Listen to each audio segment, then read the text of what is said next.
یعنی یہ بھی تو ایک آنر تھا نا کہ کس کو پرچم دیا جائے, اور لے کے ان کے بیٹے کو دے دیا گیا.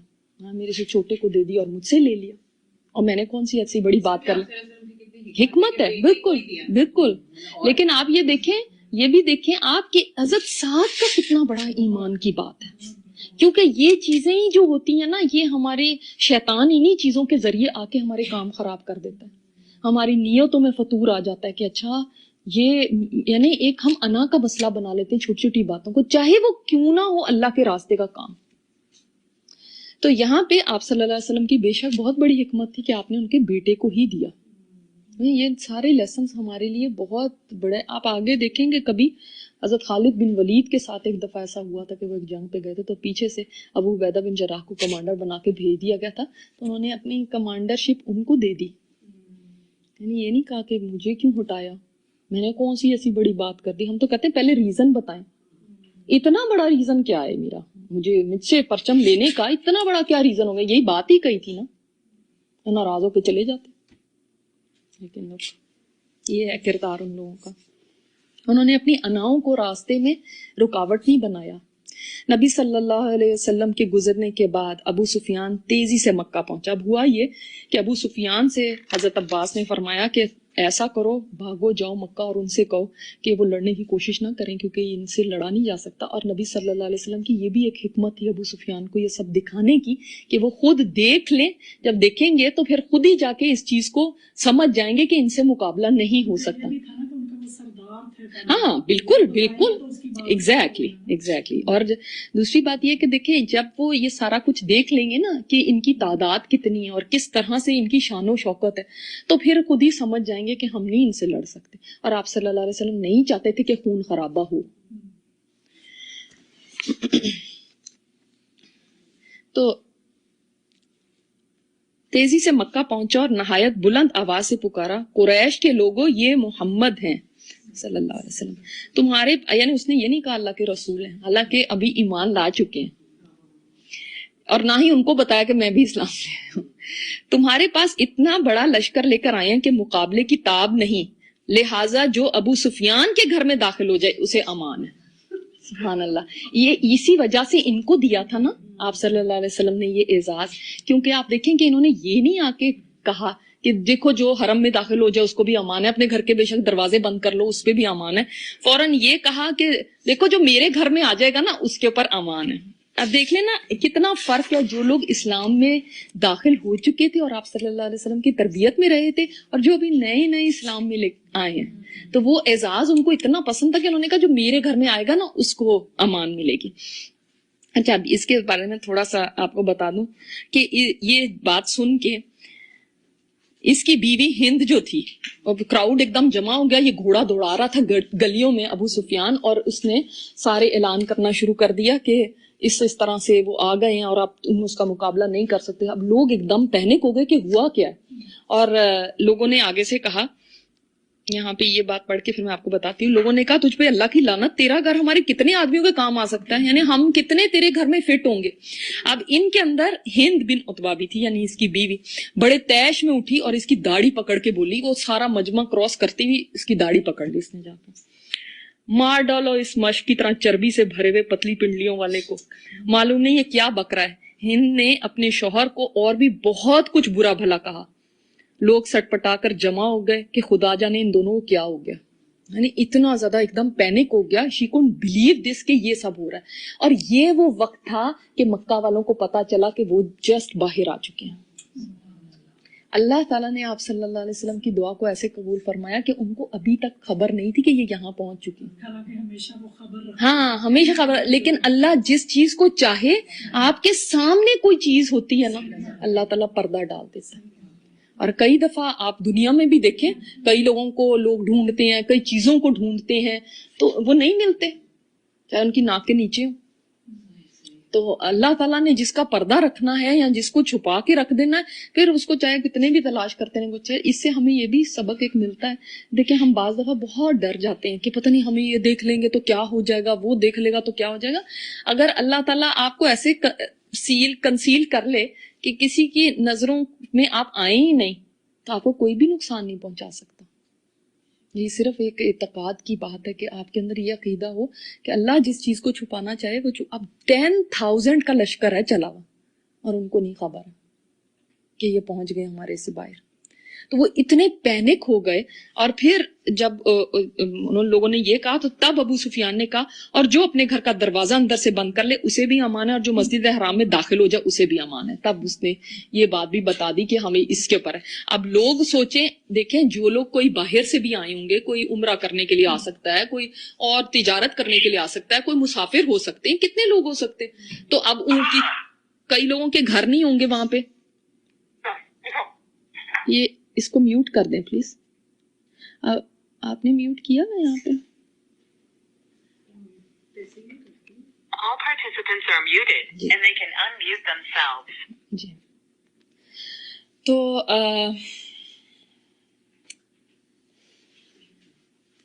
جب یہ ہند نے ایسی بات کہی اور اس طرح سے تو پھر ابو سفیان نے تب بھی لوگوں سے کہا کہ تمہاری بربادی ہو, محمد صلی اللہ علیہ وسلم ایسا لشکر لے کر آئیں جس کے مقابلے کی تمہیں تاب نہیں ہے, تو اس کی باتوں میں نہ آنا اس عورت کی, تو اس لیے تم میری بات مانو کہ مقابلہ نہ کرنا. تو یہ سن کر لوگ تیزی سے اپنے اپنے گھروں اور مسجد حرام کی طرف بھاگے. کئی لوگوں کے گھر دور ہوں گے تو وہ مسجد میں ہی پناہ لے لیں.